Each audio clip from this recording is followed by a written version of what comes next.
আজি আকৌ এটা নতুন ভিডিঅ' লৈ আপোনালোকৰ মাজলৈ আহিছোঁ।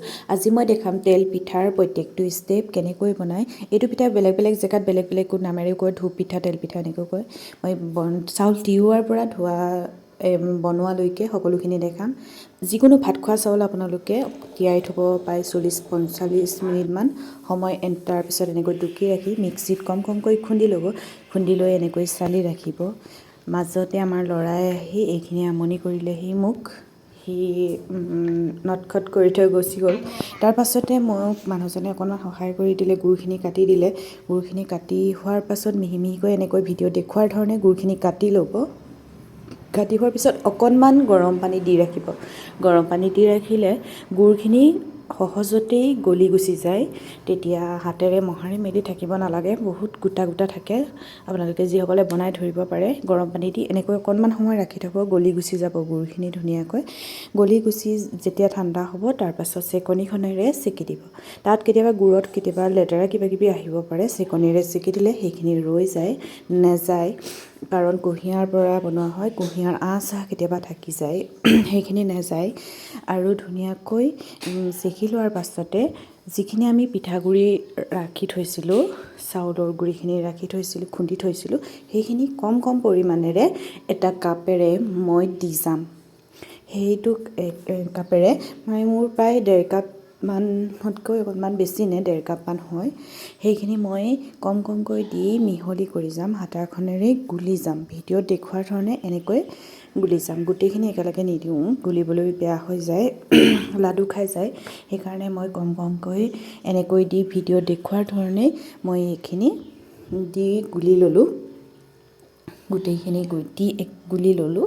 গুলি লোৱাৰ পাছত মই অকণমান পানী প্ৰয়োজন হ'লে দিম। এতিয়া প্ৰথমে গুলি লওঁ, তাৰপাছতে মই দিম ময়দা, বা আপোনালোকে আটাও দিব পাৰে। আৰু চাউলটো আপোনালোকে যিকোনো ভাত খোৱা চাউল দিব পাৰে, যিকোনো ভাত খোৱা চাউলে ব্যৱহাৰ কৰিব পাৰে। তাৰপাছতে মই ময়দা আধা কাপ ময়দা ল'ম। যিটো কাপেৰে মই পিঠাগুড়িখিনি লৈছিলোঁ, সেই একেটা কাপেৰেই মই ময়দা আধা কাপ ল'ম। যদি ময়দা নাথাকে আপোনালোকে আটাও দিব পাৰে। আটা বা ময়দা দিলে ভাল হয়, মই তেনেকৈ বনাওঁ। নিদিলেও পাৰি বনাব, নিদিয়াকৈও বনাব পাৰি, এনেকৈ দিলে ভাল হয়। ময়দা আধা কাপ দিলোঁ আৰু মই ভালদৰে সেইখিনি মিক্স কৰি আকৌ মই চুজি আধা কাপতকৈ অকণমান কম বা আধা কাপ দিম।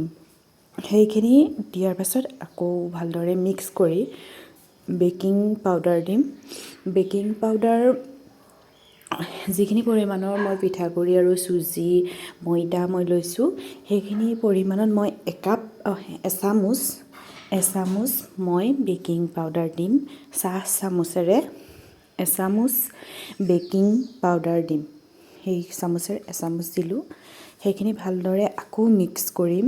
মিক্স কৰি মই গোটেই ৰাতিটোৰ কাৰণে মই ফ্ৰিজত ৰাখি থ'ম।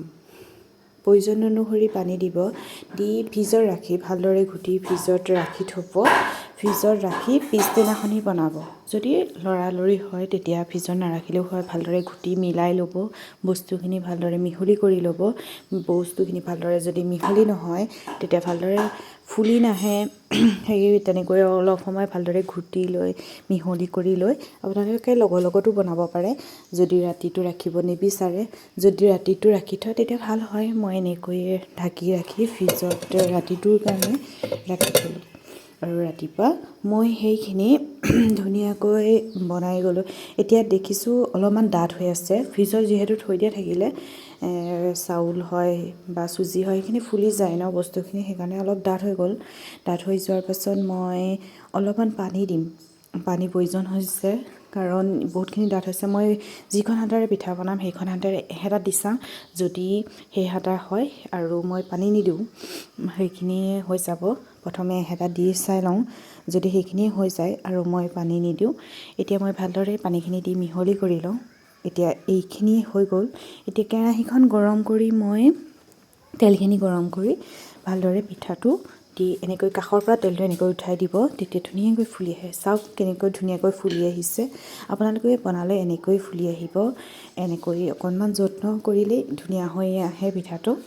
মই এনেকৈয়ে বনাওঁ কাঠটো ফুল কাটি আহে বহুতেই কয় মোৰ ফুল কাটি নাহে মই ফুল কাটাকৈ বনাব নোৱাৰোঁ মোৰ পিঠাটো ফুলি নাহে তেলটো বেছি কম হ'লেও নুফুলিব পাৰে তেলটো জোখত ৰাখি ল'ব আৰু গেছটো বঢ়াই নিদিব গেছটো বঢ়াই ৰাখিলে কি হয় বাহিৰটো দেই যাব পুৰি যাব আৰু ভিতৰটো নিসিজিব সেইকাৰণে গেছটো সদায় কম কৰি ৰাখিব তেতিয়া ধুনীয়াকৈ আহে এইটো মোৰ হৈ গ'ল চাওক মই বাকীখিনিও তেনেকৈ বনাই গ'লোঁ পিঠা যদি ভিডিঅ'টো ভাল পায় লাইক কৰিব শ্বেয়াৰ কৰিব আৰু মোৰ চেনেলটোত নতুনকৈ যদি আহিছে